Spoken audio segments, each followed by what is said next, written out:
starting to plan your first or your next Disney trip and needing some extra magical tips? You've come to the right place. Welcome to the third episode of This, That, and Other Tangents, A Moment with Kennedy. I'm so excited for today's episode since we're talking about Disney, but even more so because I have a special guest. She's my favorite Disney travel partner. The one who would probably drop everything to fly to Florida tomorrow if she could. The one who probably thinks about Disney just as much as I do. And she's my favorite shoulder to share a coveted Disney nap with. My mom! Hello, Mom. Hi, Kennedy. I'm glad you're here at the dining room table. I'll have to say, walking down Main Street, USA, seeing the castle, eating a Casey's Corner hot dog, and getting the perfect spot to watch Happily Ever After really just does something to me. I cry, I sing the songs, Tinkerbell flies, and the day's just perfect. Don't you think? It is. It is. Except for the days that it's really hot. Well, yeah, there's those days too.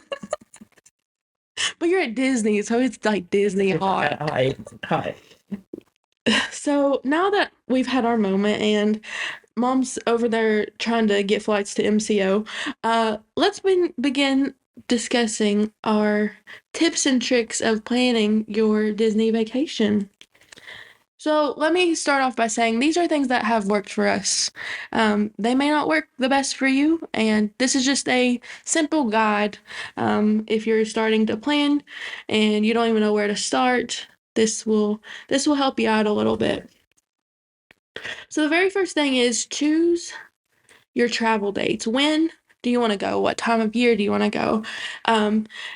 Disney is crowded 100% of the time. So going at a time that is less crowded may be hard. January and February seem to be a little bit less crowded. Right after Christmas, I feel like people kind of slow down, but you'll see a lot of more Florida residents there than anything.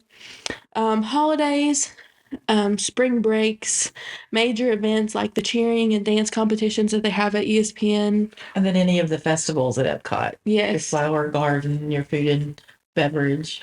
Yeah. The Mickey's Not So Scary Halloween party, anywhere from August to the end of October. There'll be people there specifically for Halloween and seeing all those decorations. For Mickey's Very Merry Christmas party, which runs from the first week of November to the week of Christmas. The Festival of the Arts, which is in February, March-ish. And then the Festival of the Holidays and the Candlelight Processional at Epcot.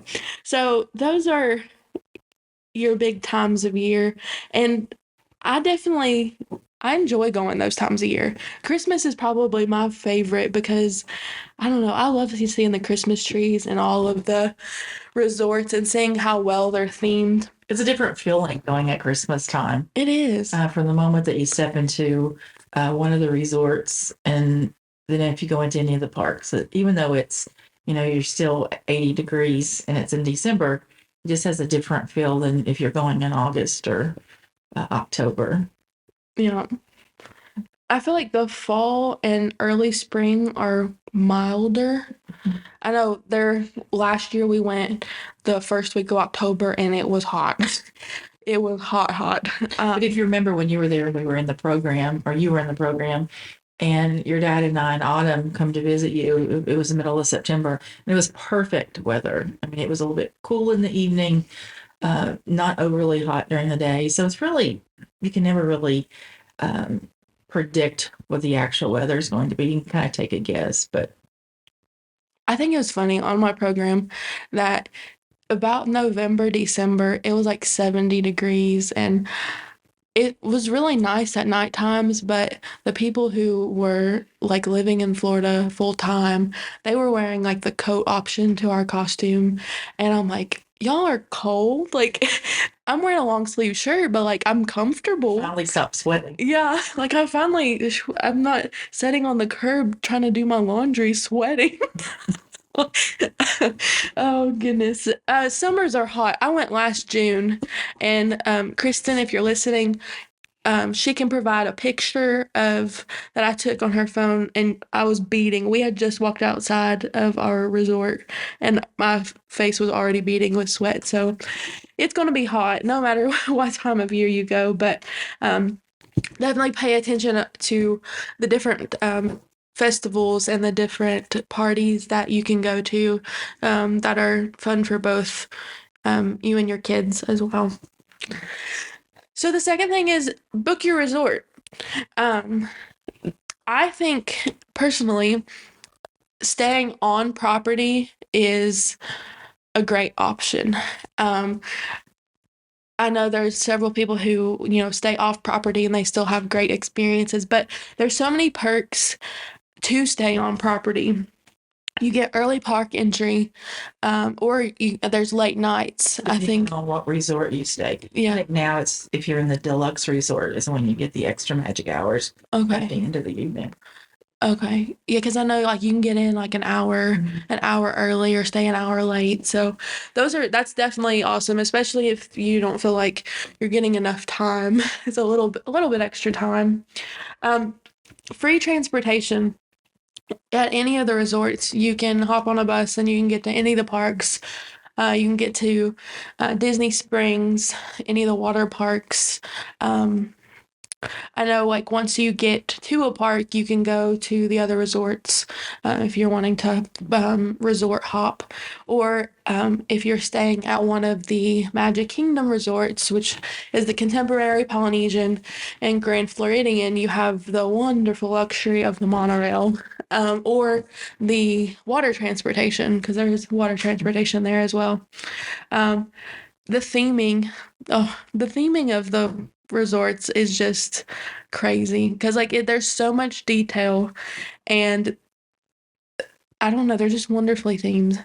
And there's 3 different categories of resorts. You've got your what's the first one called? Your There's value resorts. resorts that are more related to or geared toward kids because you've got all-star music, all-star sports.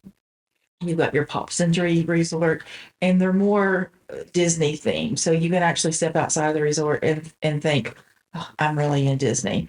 But then you've got your moderate resorts like Coronado Springs and Caribbean Beach. They're more of a larger resort scale, but don't have as much as of the Disney type feel as what the value resorts do. And then, of course, you've got your deluxe resorts, which is like the 3 on the monorail, Grand Floridian, Contemporary Polynesian, your Animal Kingdom Lodge. And again, those are more upscale, really, really nice resorts. I think the coolest thing about the resorts that they always have like a movie night. Each night is a movie night at the resorts, and I feel like every time we've gone back early or not watch the fireworks or something, they've been showing a movie and have like popcorn by the pool. So I think that's really fun because they try to, even at the upper deluxe resorts, they still have things that are geared towards your children. But even the theming of each of them, like at the Grand Floridian, I didn't realize it until I stayed there last summer. It's Mary Poppins themed. I don't know why I never realized that, but it makes a lot of makes a lot of sense. But And another thing with with some of the resorts, not all of them, depending on where you're staying, you can see some of the fireworks. yeah, And of course, on the 3 monorail resorts, you can see the Magic Kingdom fireworks. There are some resorts where you can see Epcot fireworks. And then from a distance, you can see Fantasmic. But yeah, that just depends on what resort you're at. But that is another luxury. When you talked about transportation earlier, transportation is nice. But sometimes it can be very inconvenient too, because you'd have to wait on bus times at the end of a long day at the park. You've got to wait, and the line is really long. There's even been times when we've opted to do an Uber back to our resort instead of waiting in the long line. So there are a lot of perks with transportation, but there are some things that you have to kind of maneuver around. And if you can't get from one resort to another resort with the Disney transportation. So if you're wanting to go, like at Christmas time when we do the resort hopping so we can see all the Christmas trees, you have to go to Disney Springs uh, get on a transportation bus there to go to another resort, or you have to go to another park to get to a resort. So there's typically not resort to resort bus transportation. Yeah. And that kind of stinks. I'm surprised they haven't done. Especially with all the reservations that you can get for dinner. Yeah. Yeah, I never thought about it for that. That's different resorts. And like, there's over 25 different options of Walt Disney World resorts, and they're definitely they each have a target market. That's my marketing brain coming out of me, but they each have a target that they're trying to reach. So, Mom, what is your favorite resort we've stayed at? Mm-hmm. Well, wouldn't be honest if I didn't say that my favorite resort was the Grand Floridian. One year we had several key milestones in a year. You turned 21, you graduated college. We had celebrated our 25th wedding anniversary. So we did splurge and stay at the Grand Floridian. And it was so nice. Just the amenities on the property, the closeness to Magic Kingdom, because you could either get on the monorail, you could walk. It was just really nice staying there. But of course, from a finance standpoint, it's not always practical to be able to stay. At least for us, it's not practical to always stay at the Grand Floridian. So I would say my next and very, very closest would have to be Port Orleans, the French Quarter. Oh, yeah. Because it is a moderate resort. It's a little bit, of course, it is larger than your value resorts. It's a little bit smaller than its sister resort, which is the Riverside. But it really has the theme of New Orleans to it. So because you could hear the music, they've got the beignets, they've got the balconies with the overflow of foliage. So it really gives you the feel that you've been in New Orleans. And of course, we stayed in a room that was a little bit larger because it was on the corner. So that was always a plus too. So yeah, that was probably behind the Grand Floridian, of course. That would probably be my favorite. Yeah. And yours? Obviously, like I really loved French Quarter a lot more than I thought I would. Because we stayed at Riverside too, and I enjoyed that. But I love the French Quarter. But if we go back a few years when we stayed at the Caribbean Beach, before they rethemed it, the Caribbean Beach was a whole lot better before they rethemed it. I think so anyway. Because, you had your Bahamas, Aruba, Jamaica. I think it was pretty cool. And it did have that island feel to it. Yeah. And then now it's got the Skyliner too. So you've got another option for transportation, which the Skyliner is really, really nice. That's true. And that's helped with the resort to resort on those close ones to like Epcot and Hollywood Studios. I think a cool one to stay at would be the Boardwalk. Or the Animal Kingdom Lodge at Christmas time. I would really like to stay there. That'd be cool because the giraffes come right up to your room. Oh my gosh. All right. So the third thing that you should do is to plan your park days and buy your tickets. So you're probably thinking, Kennedy, I don't even know what parks are there? I'm not sure. Well, Walt Disney World has 4 wonderful, beautiful parks, 2 wonderful, beautiful water parks, a awesome downtown, well, I was going to say downtown Disney, Disney Springs shopping area. And like they have ESPN, they have golf courses. I mean, there's so much that you could do at Disney. So to start it off, Magic Kingdom is my favorite park. And I feel like, in my opinion anyway, when people think of Disney, people think of Magic Kingdom. Because you see the castle and the characters are there. And most people will say like, "Oh yeah, I went to Disney," and you're like, "You went to Magic Kingdom, right?" So I love when people say that too. I love hearing their stories. So Magic Kingdom is divided into 6 themed lands: Main Street USA, Adventureland, Frontierland, Liberty Square, Fantasyland and Tomorrowland, and very soon they will be adding the Villains Land.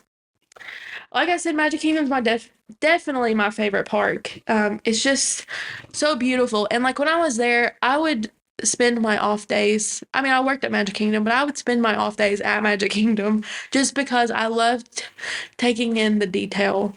I mean, Main Street USA is supposed to be said to be a replica of um, Walt Disney's hometown, and I think that's cool. So there's different rides, attractions. There's castle shows that are you can't miss. The parades, which are awesome. Character meet and greets, and a beautiful, spectacular fireworks show. And I mean, I hate to say it. I mean, there are some people out there who would say that Wishes was the superior fireworks show, but I will have to say, Happily Ever After just tugs at my heart. I mean, when they took it away, it was just so sad.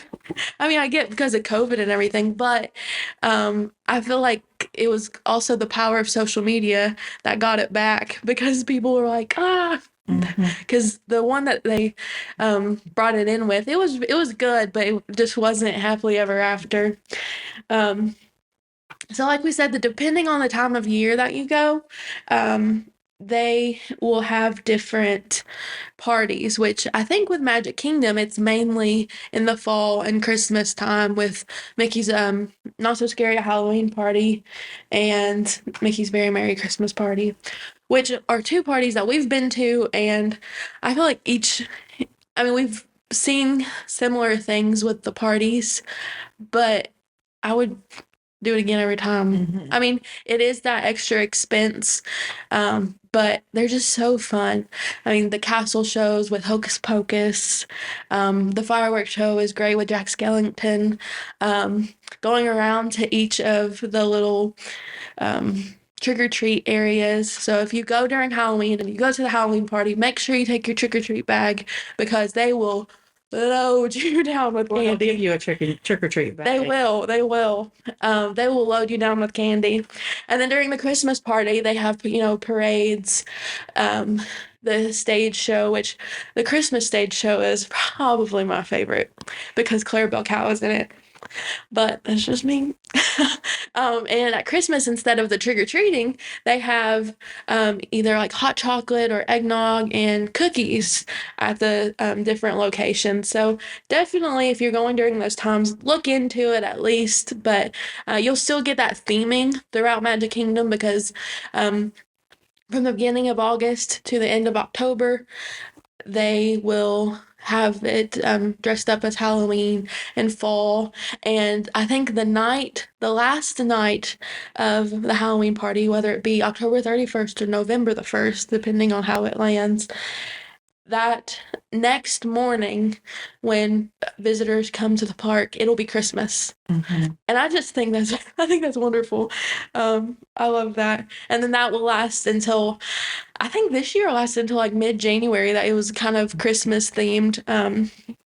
So that's a lot of fun. And the snow on Main Street, that's what after the parade and the shows, and when you're getting ready to exit the park, they make it snow on Main Street. So Yeah. not very often does it snow in Florida, but at Disney, everything's magical. That's true. That is true. So, I mean, I could go on for the next probably 30, 40 minutes about talking about Magic Kingdom, but I'll save you the time and we'll move on to Epcot. So, Epcot stands for Experimental Prototype Community of Tomorrow. It's a park that represents innovation, culture, and nature. So Epcot is now split into 4 different sections: the World Showcase, the World Celebration, World Nature, and World Discovery. There's rides, attractions, exhibits can be found in between the Celebration, Nature, and Discovery. The World Showcase is a whole I feel like sometimes it's a whole different park than Epcot itself. It showcases 11 different countries from Canada, United Kingdom, France, Morocco, Japan, the American Adventure, Italy, Germany, China, Norway, and Mexico. And then during the Food and Wine Festival, they have different booths set up, kind of like in between them, that represent other countries like Belgium, Brazil. I know there's several.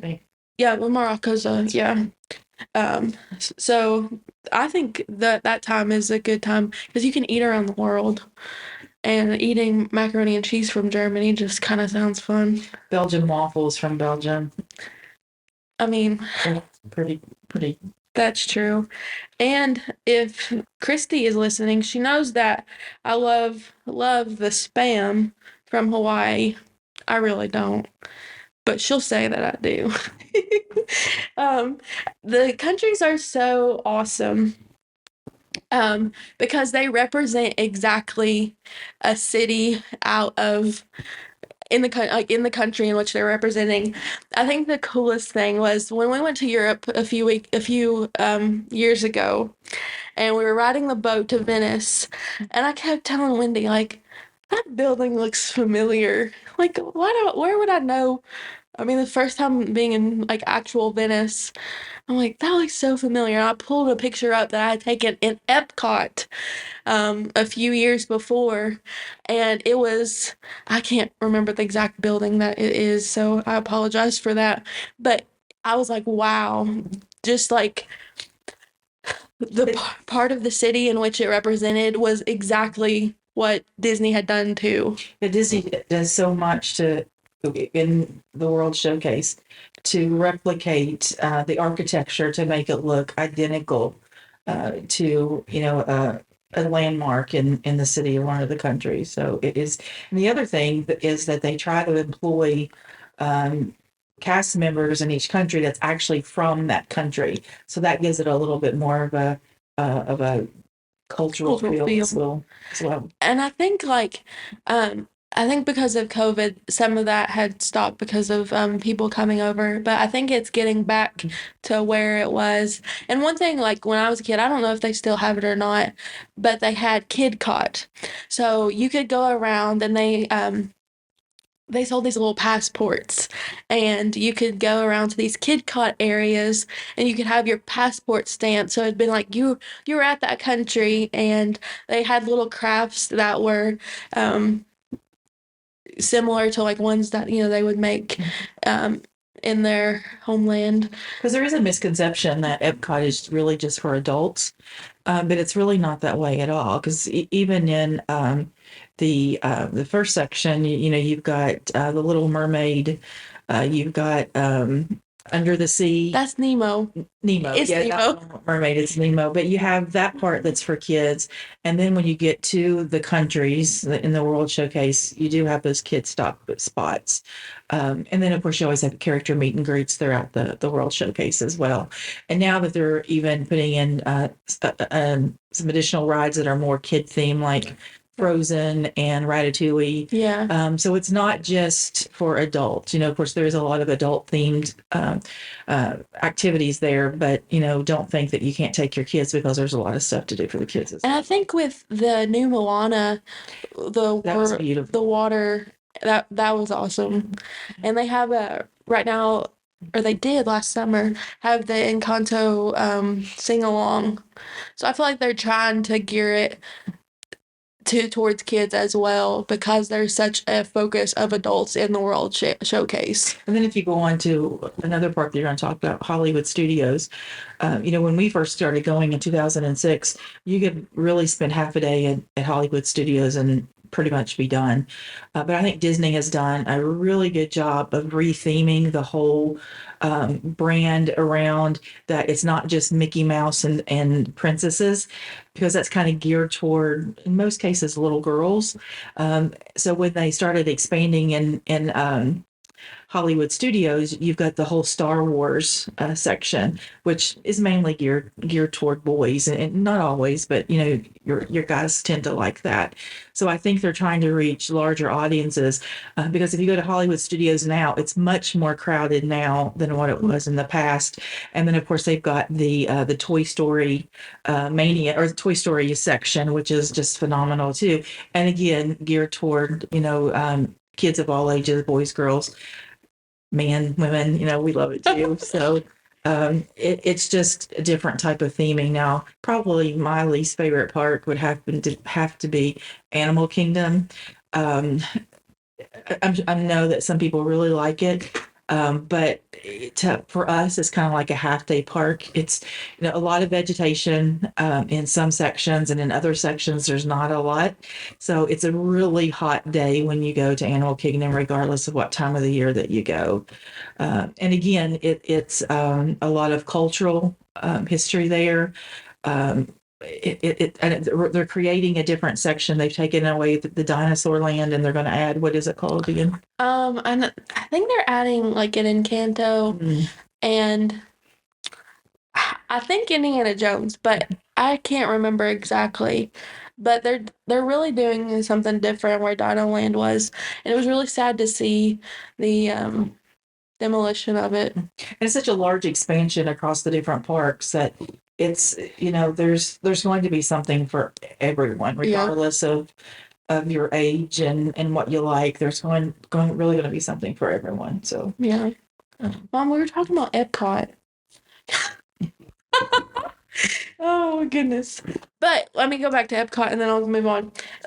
Like we had mentioned in the beginning, there are different festivals year round, and each of them. I've not been to the Festival of the Arts, but I've loved seeing the pictures the last couple of weeks of these artists who have literally poured into the sidewalks of Epcot, and it makes you feel like you're like in that picture. And the Flower and Garden Festival. It's beautiful. Oh. It's beautiful. They have a butterfly garden. That's really, really Yeah, nice. I forgot about that. Yeah. So, spoiler alert. No, we're going to talk about Hollywood Studios next. So, whether you're in a galaxy far, far away, or in Andy's backyard, or you're strolling down Sunset Boulevard, there's so much fun that's in Hollywood Studios. And it's funny, when we started going, it was MGM Studios. And like sometimes I think people who have been going for some time slip up and be like, oh yeah. But I miss the Sorcerer Mickey hat. Me too. Because I feel like that just, I don't know, it was the emblem of the park. That, and then I don't know if they were called cavalades or something along the sorts, where you would go down Sunset Boulevard, and all of a sudden find these actors and actresses that just stop and start doing little clips of a movie. Yeah. And again, that was the MGM theme that's kind of gotten away since it switched to Hollywood Studios, and also the back lots. The back lots were. So that was really, really nice to see, really neat. And what was the other one? The stunt tour. The stunt thing. That was really fun. So, I mean, next year we have been going for 20 years, so I feel like we've seen it evolve so much over the last 20 years because like she said, Hollywood Studios was a half day park. I mean, when I was a kid, I couldn't ride Rock and Roller Coaster or Tower of Terror, and I really didn't like that very shaky Star Wars ride. So it wasn't. They had stuff there definitely. I missed the movie. What was the thing where Runaway Railroad The is? Great Movie Adventure. Yes, that one. Great American Movie Ride. That's what it was. Yeah, but yeah, that was great. But there's so many good things that Hollywood Studios has become. Star Wars Galaxy's Edge is crazy. I have never watched, well, I take that back. I have watched one singular Star Wars movie, but I enjoy going over there just for the theming. Mm-hmm. Like it's just crazy. And the detail. And then Andy's backyard. And I think it was funny. One of the first times we were in Toy Story Land, and this was when they had just like really opened it. I think we had gone that June before I moved to Florida, and they were in the process of finishing Galaxy's Edge.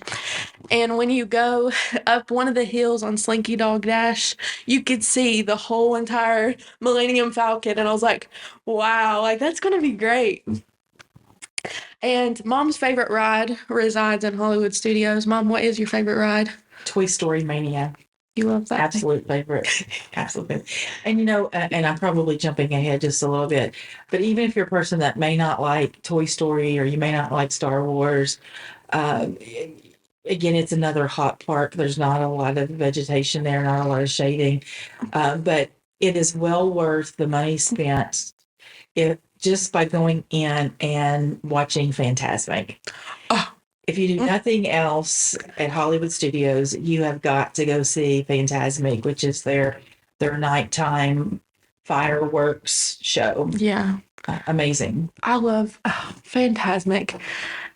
I don't know. You got to see the behind the scenes of Phantasmic Yes. when you were in the program. Yeah, that was one of the cool things that college program students got to do. Um, Kristen actually was able to get tickets for the three of us, me, her, and Hannah, to do the behind the scenes tour of Phantasmic, which Kristen is a huge fan of Phantasmic. So it was great to see like her and like the behind the scenes as well. But it was so cool, especially when we got to hold Mickey's glove in our hands, the one that shoots out the fireworks. I kind of felt a lot of power holding that. So after you listen to this podcast, go to YouTube and type in Phantasmic and watch one of the shows. And make sure you watch the one at Disney World because there is one at Disneyland. I haven't watched it, but I will have to say I bet the one at Hollywood Studios is better. Would have to be. It'd have to be. So, and even when they come back and they added more to it, it was still like I feel like it just added so much more. I don't know. It was just awesome. So the fourth and final park is Animal Kingdom.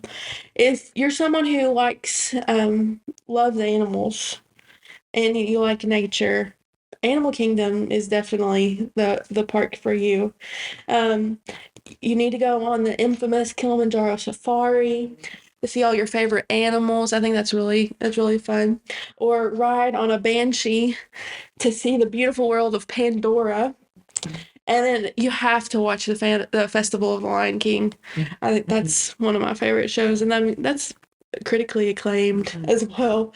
But then you also have to go over to Asia and see the Yeti on Mount Everest. Mom kind of mentioned it. Animal Kingdom's not my favorite park, but I have grown to love it as well. Just because like there's so much to it, and like I said, if you enjoy nature and you enjoy animals, I remember one of the first times that this little girl in our youth group went, and she loved animals, and they got to stay at the Animal Kingdom Lodge too, and that was definitely her park. But that is one park that you need to plan as well, because it, again, as I mentioned earlier, it gets extremely hot at Animal Kingdom. So when we first started going, our first stop or first ride would be the safari, which is nice because it's a little bit cooler and the ride is really neat. But the animals are just waking up first thing in the morning. So you may not see as many animals. Whereas if you wait until later in the day, the line is a little bit longer. It is hotter, but you're more apt to see animals out. So Yeah. you just got to kind of plan according to your group. And a fun fact about Animal Kingdom is that wait, I think this is right. How many square feet it is, like how many miles large it is, it could hold the other three parks. Yeah, it is the largest park because of the reserves for the animal reserves. And they make it for the animals that it's as much like their natural habitat as possible. These animals aren't caged. They are living their best life in the park, not in the park. But another fun fact is that you cannot have balloons in Animal Kingdom. Did you know that? I did know that. And the bathrooms are the only like when you go to a bathroom, usually you see the doors are open so you can like go in and out. The bathrooms at Animal Kingdom actually shut and lock, I think, because if crazy things happen, you'd have to go to the bathroom and lock yourself, like from the animals. And that's where the first park that got started with having paper straws. Yeah, because of the animals. So that's just a little bit about the parks, and once you know which day you want to go to which park, then you can think about how you want to plan your tickets, because there's different ticket options, and like you can buy 1 day park tickets, and that means like you can stay in the one park all day long. You can go to your hotel if you need to and come back. But then there's also the option of park hopper, um, and it's I think it's I think it's a necessity when you're spending just a few days and you want to try to get as much as you can.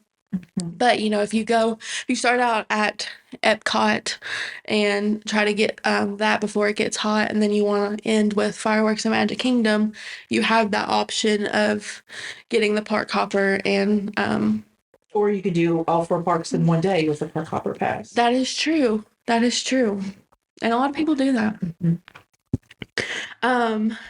So that's just a little bit about the parks and the tickets. The next thing, which is the fourth little tip, which is to plan for Genie Plus and Lightning Lane. I remember back in the day when we just had Fast Pass. And when you got to the park, you had to run to whatever ride. If it was You run up to that kiosk for the ride and push a little button, and a little ticket would come out. it showed you what time that you need to be back between this hour and this hour. Yeah. And sometimes it was just like 5 minutes later, but sometimes it'd be like 6 o'clock in the afternoon. So you have to kind of had to plan your day. And something cool, I think when we went in 2008, this is a memory. When we went in 2008, Dad was one of the first 1 million people to ride Tower of Terror, I think. Mhm. And he got this little badge that he had to wear, and it had little Fast Pass pull off tickets. And I think we still have it. I think it's somewhere. And that was like one of the earliest memories I can think of, other than going to the kiosk and pulling the ticket. But so much has changed since that.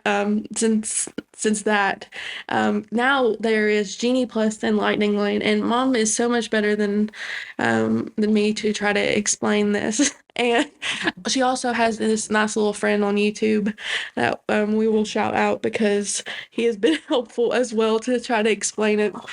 Yeah, because it is kind of confusing, and there's so many moving parts to it. But first and foremost, and this isn't just for Genie Plus and Lightning Lane, but it's for basically for everything with Disney World, and that is downloading the My Disney Experience app. Your reservations there. You can use it as a key to your hotel room. You can use it as your park entrance. You can charge any expenses, anything that you buy, you can charge, and with that app. So it's very important to have that. You can do your mobile food ordering there. It's got maps. It's got wait time. So there's a lot of perks for using that My Disney Experience. In addition to, you have to have that if you're going to utilize the My Genie Plus and the Lightning Lane, which the Genie Plus lets you skip lines for some rides for a fee, while individual Lightning Lanes are for high demand attractions like Tron or Rise of the Resistance. So if you're going to purchase Genie Plus, you have to purchase it every day of your visit, or each park, each day for each person.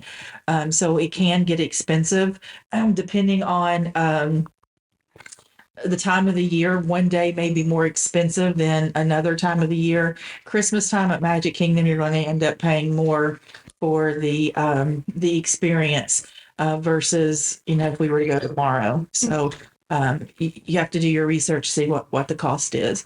There's a lot of little nuances to that. Again, Kennedy mentioned about my little friend on YouTube. I don't know his name though, but it's Ear Scouts. So he's a vlogger, and if you're going to Disney, I highly recommend listening to him. I've done it over and over and over and over because you can every night after midnight you could go ahead and purchase your Genie Plus for that day. but you can't start making your reservations for your different rides until 7 o'clock that morning. And then once you make your first reservations, and you can't make another one until you get into the park, and it's 2 hours after your first. So there is a lot to it. Now, I know a lot of people have made comments that, oh, you're always looking down at your phone trying to get your next one. Kind of, but the way that the new Genie Plus is, you can bank your experiences or your ticket, so to speak. So you're not always constantly on your phone.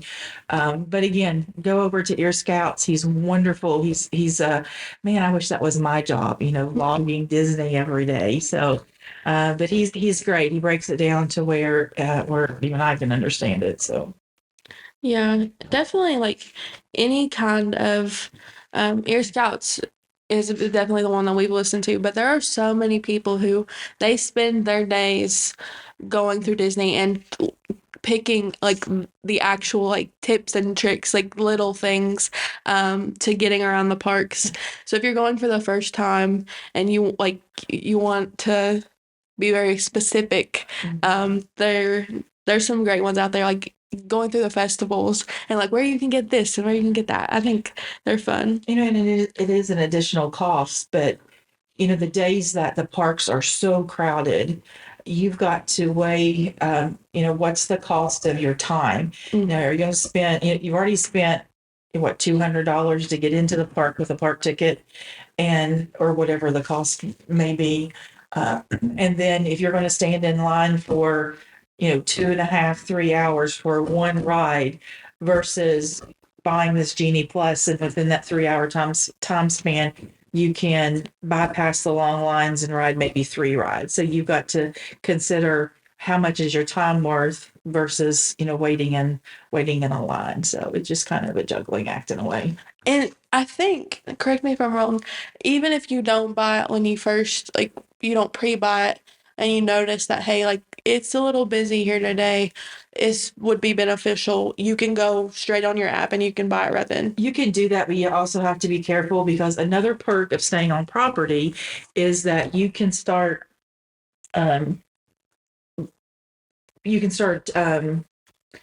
scheduling your fast or your Genie Plus options 7 days in advance. Oh yeah, I forgot about that. So that's a difference. Whereas if you're not staying on property, you can only start doing it, 3 days in advance. Now again, you can only do 2 until you get in the park, and Right. yada yada yada. But so that is another perk. So once you can purchase it, once you get in the park, see that there's a lot of people. But in doing so, you could lose out on some of the more popular rides that people have already had the opportunity to purchase 7 days in advance. Right. It's definitely a great thing, and I would definitely look into it, especially if you're traveling with a big group too. Like Mom said, your time there is valuable. You spend a lot of money to be there, and yes, it is an extra charge, but I think you get more value for your money if you do it. And now we're going to talk about the best part. I think the best part. The food. The food. The food. So obviously when you get to Disney, you have to eat. I mean, that's just kind of, you think about it. So once you know what park you want to go to, on which day, that's when you can start making your dining reservations. It's kind of hard to do it before, just because there are lots of restaurants that you have to make reservations for that are in different parks. And if you don't buy the park hopper ticket, you can't do the You're restricted to that park, that reservation that day. You go to a resort to eat. Yeah. So, and and going back to your very, very first point, if you're going to have a successful trip at Disney and make it a great vacation, you have to plan. Mm-hmm. Plan. If you're not someone that likes to plan and you're just kind of like a fly by the seat of your pants type person, you're going to be a little bit miserable, because you're trying to, oh, I want to eat at this place, but I'm at this park and I don't have a ticket to go there. And you've waited until the last minute to make that decision. So it's it's really, really great if you're a planner or at least a partial planner, but it's more difficult to be more structured and have this, and this if you don't make some sort of a plan. Now, if you're okay just eating whatever in the park, then fine. Right. But a successful vacation that you've spent, quite a bit of money for, you've got to plan to make the most Yeah. of your time. And it goes back to valuing your time. I mean, there are restaurants at Disney. There's two different kinds of restaurants. You've got your table service and your quick service. And they just recently brought back the dining plan. And there's some restaurants that are like one ticket or two tickets. So you got to, figure out how, if you're going to buy the dining plan, which one is going to best value your party. At the end of the week, you may be taking home a lot of snacks. We've done that a couple of times. But just going through that process of figuring out what's best and going, kind of going back to what you had said about planning. If you don't have a travel agent, I would definitely say you should. I know of people who have planned it by themselves, and I'm clapping you because like that's great. I'm glad. I mean at this point we probably could too, but we love our travel agents. And if you are in need of one, just message me or mom because we have some great ones out there and that have done wonderful things for us. But they're great at getting our park tickets, making our dining reservations once we've figured out what we want to do. I think we've texted them the week of our trip to be like, hey, is there any way you could get us into The day of before yeah, this is going on. be like, hey, something's happened, can you get us in? And most generally they've done pretty well getting us in there. So Kennedy, what's your favorite restaurant or food experience? So I'm partial to my old dear Casey's Corner. For you that don't know, I worked at Casey's Corner when I was on my program, and I fell in love with that place. We share a bonding experience close to my heart. But definitely, I love Casey's Corner if I'm doing quick service at Magic Kingdom. So the quick service restaurants would be anything that's kind of like your fast food restaurants. Pinocchio's Village House, that's a good one. I like the pasta. Columbia Harbor House. Columbia Harbor House. Chips. Cosmic Rays, if you like hamburgers and chicken, and they also have hot dogs there, but Casey's Corner is superior. So that's a Magic Kingdom. At Epcot, it's kind of hard because there's so many, especially with the different countries. I know Dad likes the United Kingdom fish and chips place. And Hollywood Studios, I love. There's a place on Sunset Boulevard that has chicken strips. It's really good. But I will have to say, and I think you will agree with me, that the ABC commissary has a beautifully made buffalo chicken grilled cheese. And I think about that often. It is amazing. And shout out to Kirsten Walton for getting us hooked on that sandwich because it is amazing. Yeah, it's great. Yeah, I would go tomorrow just to get that sandwich. Animal Kingdom. This is gonna be so random. There's this little cart in the back of Animal Kingdom. I think it's close to Yak and Yeti that has French fries. And you're thinking, Kennedy, it's just French fries. You can get French fries anywhere in the parks. Yeah, you can. But the way that these are made, like the seasoning they put on them, the sauces that they have with them, they just hit differently. But I say all that to say between ABC Commissary and Casey's Corner, those would be my top two quick service restaurants. What about your quick service restaurants? For the quick service, I'd have to agree with the ABC commissary and the chicken or the grilled cheese buffalo chicken sandwiches. It's amazing. At Magic Kingdom quick service, we typically fall back to Casey Corner. I mean, it's good. it's not really a quick service. It's kind of more like a little snack. But they have cheeseburger egg rolls when you're going into Adventureland. They're on the right, just this little cart. They are amazing, amazing. And they have a dipping sauce that's kind of reminds you of the Big Mac sauce. It's called the secret sauce. So it's almost like Big Mac sauce, but it is really good. At Hollywood, or we already said Hollywood Studios, at Epcot, quick service. I don't know that I have a favorite one in Epcot. I like the fish and chips, but that's good too. And then at Animal Kingdom, seems like when we go there, it's the Flame Tree Barbecue. Yeah. And of course, they have your barbecue chicken, barbecue ribs, pork. So that's really good too. So I guess those would be my quick service. Now, Yeah. getting into your table service Oh, at each of the parks, I'll probably have to expand that to the resorts too, because with your table service, you can get character dining. Mhm. So you could go to the Contemporary and eat at Chef Mickey's, and you get to interact with Mickey, Minnie, Daisy, and Donald and Goofy. So that's really neat. You can also, some of the other resorts, there's buffet breakfasts that you can meet the characters. But probably one of our favorites would have to be 1900 Park Fair, which is at the Grand Floridian. And initially, it was all Cinderella themed. You got to see the fairy godmother when you first went in, and you got to take your picture with the little glass slipper.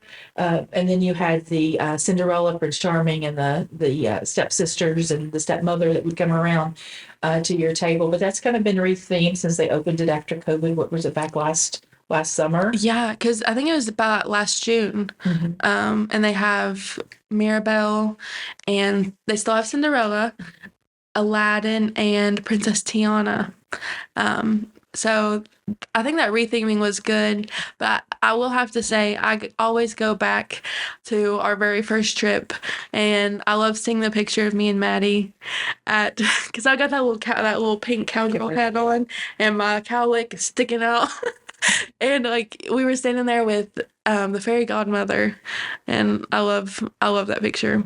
They have a really good breakfast buffet, Oh, and their dinner buffet is good as well. And they have a soup on their buffet. I think you can get. I know you can get it at breakfast, and I'm pretty sure that you can get it at dinner too. But it's a strawberry soup. It is delicious, very very good. It's like pureed strawberries and some whipped cream, but it's served cold. But it's really really good. So if you ever get a chance to go there, it's worth getting a bowl of that, tasting it. It's awesome. yeah. I think I love the 1900 Park Fair, and I always have since we started going. I love going there. It was really sad when it closed during COVID, and so glad that it reopened up It because was like the last restaurant that reopened, and it was just this past summer. yeah. And but I will have to say, after we ate the brunch there, I have a new love for it because I don't know what they put on that breakfast pizza, on that crescent roll, but I still think about it every day. And when we go back, we're gonna have to do that one. Yeah. Another table service that I would have to say I like is I love Chef Mickey's. I think one of the coolest table services we did was the luau at Polynesian. Yeah. The food wasn't the best. The pineapple bread was good, but the food wasn't the best. But the atmosphere was really neat. Yeah, I mean, I've never been to Hawaii, so Wendy, you can tell me how that was. But I felt like we were actually on the island, and it was a Hawaiian luau, and they gave you a lei and everything. So, and you have to get a pineapple Dole Whip while you're there as well. And then our good and gracious garden grill at Epcot, wonderful. Hollywood and Vine at. We'll go back to the garden grill. Okay. One of the neatest things about the garden grill, a couple of neat things. One, it's a revolving restaurant. It's inside the pavilion. I can't remember the name of it, but The Land. The Land. It's inside the Land, and it moves very slowly, but it is a revolving restaurant. And the other thing is that all of the vegetables are grown there on Disney property. So that's kind of an added touch to that as well. All of the your characters come around. I think it's what Chippendale, Mickey, and Goofy. No, Mickey and Pluto. Pluto. Pluto. Pluto. That's Yeah. right. So that's really neat. It's a good interactive experience, and they have the best dessert. And it's sort of family style, so they'll keep refilling your plates until you're full. But it's the dessert is like a strawberry shortcake or a berry shortcake. It's really good. But a couple of neat, interesting facts about Yeah. Grill. Yeah, and they're grown next door at the Living with the Land ride. And if you listen, I know I already went past the rides, but if you don't ride Living with the Land, it's slept on. So many people are like, why would you do that? You've got to do it. You really have to, because it's just an experience, and knowing that all of the aquatics and the vegetables are grown there, it's great. And they have this cool thing about hydroponics. So if you don't know what hydroponics are, I could probably tell you a speech about it, because I've talked about it a time or two, but you definitely need to look it up. So it's pretty cool.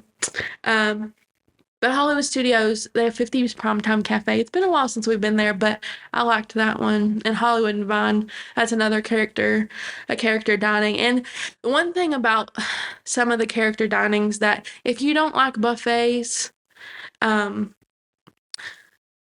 it's kind of hard. Kind of hard because, I mean, some people don't like buffets, but they've got some of the best buffets. And I missed Magic Kingdom and Crystal Palace And the Liberty Tree Tavern. and the Liberty Tree Tavern. Yeah, that's a good one. Yeah. And then another one, I don't really have one at Animal Kingdom, but another one that I feel that we would throw some disrespect if we didn't mention it is the Hoop-Dee-Doo review at Wilderness Lodge. That one. I love the show. The show's the best part, and the food's great too. But obviously, we really enjoyed the food at Disney, and the honey chicken that I had at Crystal Palace this last time. I don't know. It was good. Cornbread. The cornbread. Oh my goodness, the cornbread, especially at Hoop-Dee-Doo. And there's something about Disney World mashed potatoes. Well, we can go on and on and on about the food at Disney, but most of the ones that we mentioned are buffets, table service, your quick service, but there are some upscale restaurants at Disney as well. You've got Victoria and Albert's, which is a very, very nice restaurant. It's like almost like business casual. You kind of have to dress up a little bit for that. Was it Steak 71, or Yeah. it's a more upscale steakhouse. So yeah, there are some nicer restaurants there if that's what you're looking for. And of course, we didn't even mention Downtown Disney. There's all kinds of restaurants. Disney Springs, I went back to Downtown Disney. There's all kinds of restaurants there. One of our favorite is Chef Art's Homecoming. It is amazing. It's a good one. Yeah. It's a good one. Well, like she said, we could talk about the dining for a while. But the last kind of tip or something, we kind of mentioned it prior, is to have a park strategy. If you're not a planner and you don't want to get down to the minute, just knowing, are we going to rope drop tomorrow? Are we going to open the park? Are we going to close the park?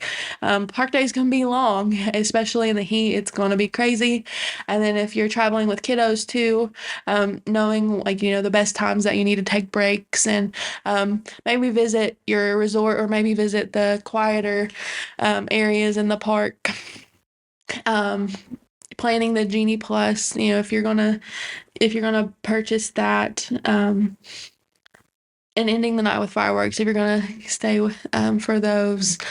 Definitely, plan to the best of your ability to what fits with your family or the group that you're going for. Because I know we could probably go from daylight to dark, and we have a time or two, or maybe like 10, but maybe, you can't get up early. Sometimes it's hard, but and staying out late, especially at the parties and stuff. Those are late night events.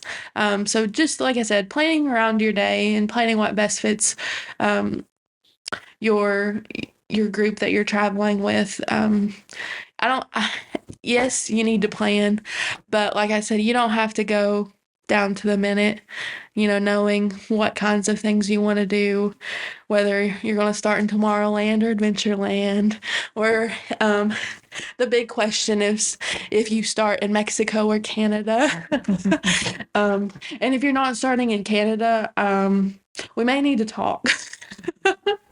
um, but we say all of those things to say have fun. I mean, you have worked to plan this vacation, and this is fun, and it should be fun. Every bit of it should be fun, not only for you, but for your kids, for your family, whoever you're with. It may seem stressful. We said a lot of things, and don't let the stress get to you. Definitely have fun. Take all the pictures. Get the photo pass if you want. Just make memories because you know for 20 years we've been going, and I could sit and tell one thing. I could tell you a lot of things, but I could definitely tell you one thing from each of our trips, from the very first time we went, um, to in 2008 at the Halloween party. uh, it rained, and my Minnie Mouse dress faded. But we got a ticket to come back to the next night. Yeah. In 2012, I don't know if you may remember this, we went on the Pirates voyage on the Seven Seas Lagoon, from the Contemporary. Um, I went to in 2014 with my friends, and that was my first camping experience at Disney, and that was a lot of fun. It was very different, camping, but I think it was a lot of fun. Then going for when I graduated high school, to graduating college, to living there for 6 months, to just the mom and daughter trips. Those are, I will have to say, no offense, Dad, those are are some of my favorites, as well. Not to mention our girls' trip. Hey, Brittany. Yeah. Yeah, our girls' trip was great because, well, watching mom in the queue of Guardians of the Galaxy saying, "Oh, I think I'm gonna really like this ride. I watched a YouTube video." Like, "Oh, really?" That's a great story. You guys need to see the picture of mom holding on for her life. You talked about your memories. There's a few memories that I'll just mention real quick. Our first trip, probably one of the most memorable things was watching Tinkerbell fly from the castle over top Tomorrowland. So and that was pretty neat because you see, growing up, and those of you that are listening, that back in the day on Sunday night you would have Disney's like a Disney special, and it always had the castle and had Tinkerbell flying around. So being able to see Tinkerbell fly from the castle was pretty neat. And then in 2019, when you're in, or no, it was 2020 after you graduated college, and or 21, and we went back and stayed at the Grand Floridian. Being able to open up the balcony window and watch the fireworks flying on the bed was pretty neat. Yeah. It was something special. And then, although this isn't Disney World related, but we did take a cruise in 2013. And I remember when we were at Disney's Private Island, Castaway Cay, and this is probably the greatest memory. We rented bicycles, and I remember riding the bicycle, in the Bahamas on this beach, and thinking, oh my gosh, I'm just a little country girl from Tollsboro, grew up on a farm. Who would have ever thought that I would have been riding a bike in the Bahamas? Yeah. So that was a really neat experience. I got cold chills. So, I know if you've made it this far, you're probably a lot overwhelmed, but, take the trip. Take the trip, plan for it, save for it. Take, especially if you have kids. Of course, you're not a kid anymore, but we still love going. We are Disney adults, Mom. We are those people. It's great. You'll definitely make memories that will last a lifetime. And I think one thing, I mean, I can't say it from having my own kids, but traveling with our friends last year, even if they're small, take them, because yes, in 10 years, if you ask them, no, they may not remember as much. They may remember parts of it, but you're making memories for yourself too. I mean, this is the first time you're living too, so you got to make the memories for you as well. So yeah, that's a little bit about Disney and the fun that it is. And I feel like we didn't say there are also some good spots to sleep at Disney. And if you're listening and in September of 2022 you saw three girls sitting in the France Pavilion on the side of a ledge sleeping just for it was probably like a 10-minute period of time. It was us. And sometimes we still laugh about that, me and Brittany do, because it's just like someone had to have taken a picture, because I would have. In our defense, we didn't get to Disney until like 1 o'clock in the morning from a flight. That's true. And we showered, went to bed, and got up at like 6. Yeah. So very few hours to sleep. So, but to your point, it is so hot in all of the parks. Scope out the air conditioned places.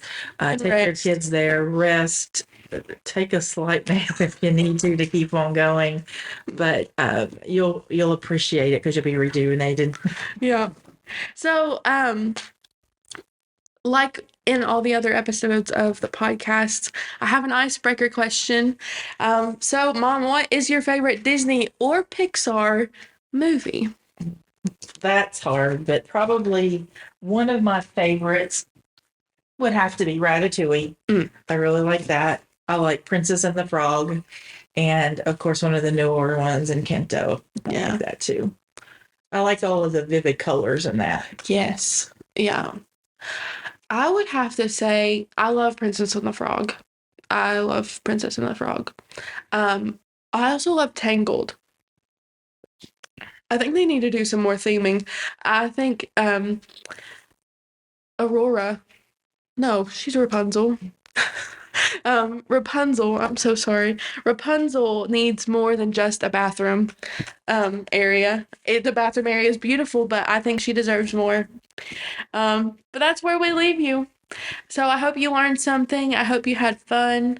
You're probably a little stressed out, but it's okay. If you have any more questions at any time, feel free to message me or Mom. We'll help out the best we can. If we can't, we've got some great resources that will definitely help you out as well. So thank you, Mom, for joining me. Thank you for having me. I'm so glad. I'm so glad you got to sit and talk to me for a straight hour.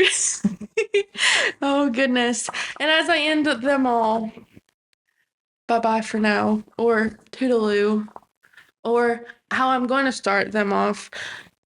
As a reminder, God loves you, I love you, and you're doing great things. Bye.